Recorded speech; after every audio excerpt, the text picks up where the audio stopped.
Halo teman-teman, perkenalkan kami peserta Laser CPNS Kabupaten Pati. Kami dari kelompok 2 yang beranggotakan Satria. Say hello dulu Mas Satria. Halo. Oke, yang kedua yaitu Mas Erwin. Mana Mas Erwin suaranya? Halo teman-teman. Nah, di sini juga ada ceweknya loh. Ini dia, Mbak Hemi. Mana suaranya Mbak Hemi? Halo semuanya. Wah, suaranya Mbak Hemi lantang banget. Dan selanjutnya Mbak Marah. Mana suaranya? Halo semuanya. Wah, suaranya Mbak Marah ini sedikit lemah lembut. Dan selanjutnya saya Dia akan memandu acara pada pagi hari ini. Saya sebagai host akan mendatangkan keempat narasumber kita yang tadi sudah berkenalan ya. Nah, keempat narasumber ini akan saya tanyai tentang isu-isu yang sedang berkembang, yang sedang booming di masyarakat. Kita sebagai ASN yang berintegritas, kita harus memiliki nilai-nilai karakter dari aneka, yaitu akuntabilitas, nasionalisme, etika publik, komitmen mutu, dan anti korupsi. Nah, kira-kira bagaimana kita mengimplementasikannya? Yuk, simak podcast kita yang sederhana ini tentang implementasi nilai-nilai karakter dalam aneka. Oke, saya akan bertanya pada narasumber kita tadi. Siapa ya? Oke, aku ingin tanya sama Mbak Hemi nih. Mbak Hemi, apa sih isu-isu yang berkembang akhir-akhir ini? Wah, semangat sekali ya Mbak Dia ini jadi host podcastnya kita. Wah, ya karena kita di bidang kesehatan ya Mbak Dia. Terus puskesmas juga. Isu yang masih berkembang saat ini ada 3 Mbak Dia. Ya, yang pertama belum tercapainya target vaksinasi COVID-19 ya. Kan di puskesmas kita sedang ribet kan urusan vaksinasi. Terus yang kedua, tingginya angka stunting. Terus yang ketiga, kurangnya sosialisasi penerapan aplikasi Jogotongo Mbak Dia. Nah, untuk yang pertama ini mengenai target vaksinasi COVID-19, update-nya ini tanggal 27 Juli Mbak Dia. Sasarannya se-Indonesia yang telah tervaksinasi untuk dosis 1 45.534 183. Nah, tapi untuk kembalinya di dosis 2-nya ini yang masih agak seret ya. Separohnya sendiri 18.857.251 jiwa. Nah, untuk tingginya angka stunting, 1 dari 3 balita Indonesia derita stunting Mbak Dia. Makanya isu ini masih harus segera tertangani. Untuk yang ketiga, kurangnya sosialisasi penerapan aplikasi Jogotongo. Jogotongo ini aplikasinya diterapkan di Jawa Tengah Mbak Dia.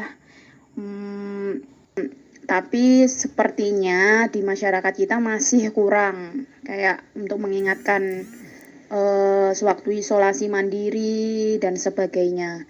Itu masih sangat kurang. Begitu Mbak Dia, terima kasih.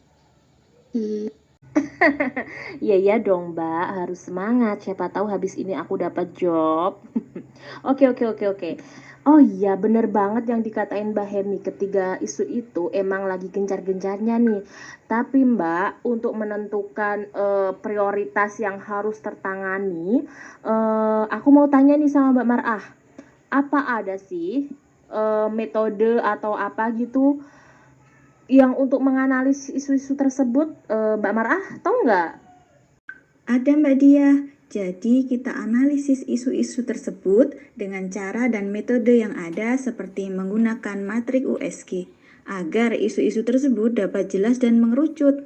Jadi kita dapat mengetahui isu-isu yang sedang dibahas paling naik daun. Contohnya yang sudah diutarakan Mbak Hemi tadi tentang belum tercapainya target vaksin COVID-19, tingginya angka stunting, kurangnya sosialisasi penerapan Jogotongo. Nah, dari isu-isu tersebut kita dapat memprioritaskan salah satu isu tersebut. Jika dimasukkan dalam tabel USG, didapat isu paling prioritas adalah belum tercapainya target vaksin COVID-19. Santai Mbak Marah. Aku di sini nggak akan makan Mbak Marah kok, karena ya kita nggak ketemu ya. Kita cuman podcast biasa aja. Santai Mbak. Oke, benar banget tadi ya, sudah ditemukan isu yang akan menjadi prioritas yaitu belum tercapainya target vaksin COVID-19. Oke, nah jika ada masalah seperti itu, aku mau tanya sama teman aku yang satu ini ya, artis kita, artis Pati, oke? Bagaimana Mas Satria dalam isu tentang belum tercapainya target vaksin COVID? Pasti ada dong akar masalahnya. Mas Satria bisa jelasin nggak akar-akar masalahnya? Terus itu tuh dari segi apa aja? Coba dong Mas, aku pengen tahu nih. Nah, sekarang kita sudah dapat prioritas isunya ya. Belum tercapainya target vaksin COVID-19. Dari prioritas isu yang kita dapat tadi, kemudian kita cari nih akar-akar masalahnya. Nah, salah satu cara atau metode untuk mencari akar masalah, kita bisa menggunakan diagram fishbone. Dari hasil diagram fishbone, kita dapat mengambil akar masalahnya nih. Yang pertama, kurangnya pengetahuan tentang vaksin COVID, banyaknya hoax tentang vaksin COVID, belum adanya media promosi dalam bentuk leaflet, pendataan sasaran vaksinasi belum ada, kurangnya kerjasama lintas sektor. Dari akar-akar itu terjadilah masalah atau isu, yaitu belum tercapainya target vaksin 19. Begitu kira-kira. Wah, aku mesti tepuk tangan nih. Mas Satria jawabannya kritis banget nih ya. Jadi teman-teman, belum tercapainya target vaksin COVID-19, ada beberapa akar masalah yang mendasari isu-isu tersebut. Betul. Oke, thank you Mas Satria. Terus, bagaimana nih pendapat Mas Erwin? Aku mau tahu nih dari suara Mas Erwin. Coba Mas Erwin, bagaimana pendapatnya? Jadi gini Mbak, setelah diperoleh isu prioritas tadi yaitu belum tercapainya target vaksin COVID-19, maka nanti akan ada solusi penyelesaian masalahnya. Yaitu yang pertama, kita akan membagikan leaflet mengenai vaksin COVID-19 kepada masyarakat. Kemudian yang kedua, mengadakan kerjasama antar bidan desa, perangkat, dan kader desa terkait pendataan sasarannya. Kemudian yang ketiga, kita akan membuat laporan mengenai hasil kegiatan dari sosialisasi tersebut. Begitu Mbak. Oh, oke. Sekarang aku paham. Setelah kita menemukan solusi, lalu kita tentukan tahapan kegiatannya.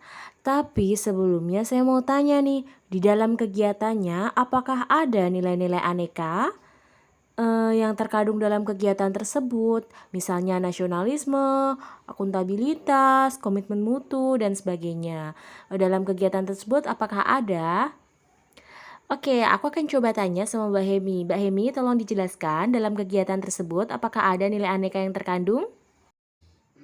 Ya, tentunya ada dong, Mbak.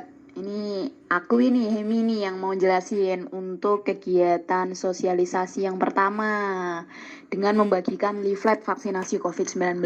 Nah, apa saja sih nilai-nilai aneka yang ada dalam kegiatan tersebut? Ya, nah, itu kan tahapan kegiatan ya, Mbak. Untuk sub kegiatannya, yang pertama ada koordinasi dengan kepala puskesmas dan tim vaksinasi.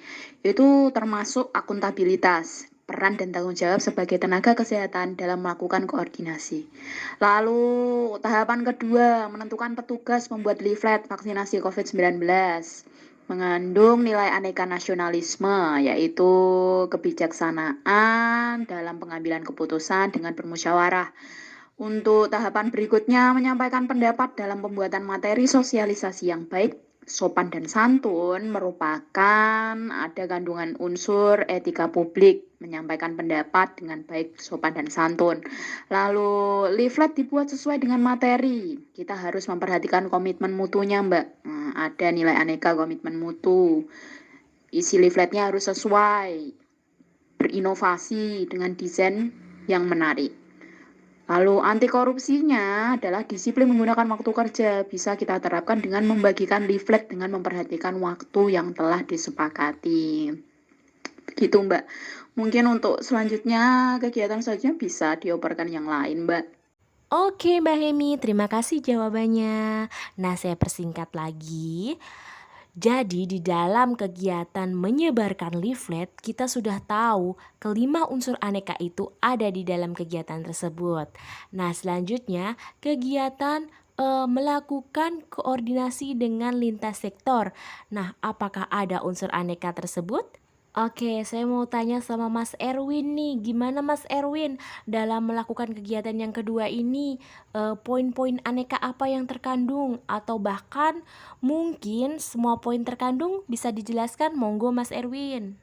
Oke Mbak. Nah, yang di tahapan kedua ini yaitu mengenai mengadakan kerjasama antar bidan desa, perangkat, dan kader desa terkait pendataan sasaran. Untuk kriteria nilai-nilai anekanya yang terdapat dalam kegiatan ini yaitu pada nilai akuntabilitas ada tanggung jawab, yaitu dalam membuat format lampiran pendataan dan membuat undangan yang ditujukan kepada masyarakat.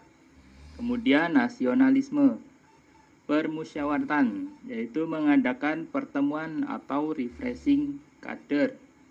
Kemudian nilai etika publik, yaitu menjalankan tugas dengan ramah dan sopan santun. Ya, dalam tahapan ini memaparkan maksud dan tujuan pendataan sasaran dengan santun dan sopan. Kemudian komitmen mutu, yaitu dalam inovasi, memberikan semangat dan motivasi dalam melaksanakan pendataan bersama. Kemudian nilai anti korupsi, jujur, tidak menerima gratifikasi saat melakukan pendataan. Begitu Mbak. Oke Mas Erwin, terima kasih. Nah, di dalam kegiatan 1 dan kegiatan 2 kita sudah tahu nih ada 5 unsur aneka yang terkandung dalam kegiatan tersebut. Nah, saya mau tahu di kegiatan terakhir yaitu mengevaluasi tahapan kegiatan tersebut. Apakah ada unsur aneka yang terkandung di dalamnya juga? Kali ini untuk narasumber yang terakhir saya mau tanya kepada Mas Satria nih. Saya pengen tahu jawaban dari Mas Satria, apakah ada implementasi nilai dari aneka dalam kegiatan mengevaluasi? Coba silahkan dijawab Mas Satria.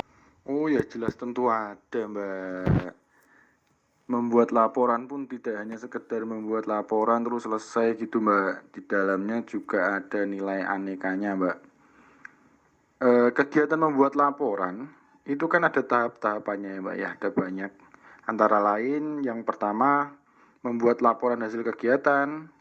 Laporan hasil dibuat dengan ringkas, padat, jelas sehingga mudah dipahami. Menyampaikan hasil kegiatan kepada Kepala Puskesmas. Kemudian Kepala Puskesmas mengevaluasi hasil laporan tersebut. Kemudian laporan kegiatan dibuat dengan jujur dan berani melaporkan apabila ada yang tidak sesuai dengan pelaksanaannya. Adapun nilai anekanya itu yang pertama adalah akuntabilitas. Apa itu akuntabilitasnya? Jelas dan transparan dalam melaporkan evaluasi kegiatan. Itu akuntabilitasnya ya Mbak ya. Kemudian yang kedua komitmen mutunya. Komitmen mutunya itu apa? Efektivitas dan efisiensi laporan kegiatan sosialisasinya. Kemudian nasionalisme. Apa nasionalismenya? Nasionalismenya itu keadilan sosial, yaitu menjaga keseimbangan antara hak dan kewajiban. Kemudian etika publik. Etika publiknya bijaksana dalam penyampaian pendapat. Dan terakhir adalah anti korupsi. Anti korupsi itu apa? Jujur dan berani dalam pelaporan kegiatan gitu, Mbak. Nilai-nilai aneka dalam pembuatan laporan tadi, Mbak. Oke, terima kasih jawabannya Mas Satria dan eh terima kasih buat keempat narasumber yang udah mau aku wawancarai pada pagi hari ini terkait membahas tentang isu global yang sedang booming sampai menemukan isu yang paling prioritas yang harus diselesaikan sampai menanamkan nilai-nilai aneka di dalam kegiatan tersebut. Terima kasih Mbak Hemi, terima kasih Mas Satria, terima kasih Mbak Mara, dan juga terima kasih Mas Erwin. Nah, sekarang kita jadi tahu mau sekecil apa kegiatannya, ternyata ada nilai-nilai aneka di dalamnya. Kita harus senantiasa menggunakan nilai-nilai dasar tersebut ya teman-teman. Agar apa? Agar nantinya kita menjadi PNS yang berkompeten, berdaya saing, memiliki kualitas, dan tentunya menjadi agen perubahan. Yuk kita melakukan vaksin. Selanjutnya kepada teman-teman yang udah mendengarkan podcast ini, kami minta maaf apabila ada kekurangan. Semoga podcast ini bermanfaat. Terima kasih ya. Jangan lupa like, comment, dan subscribe. Thank you.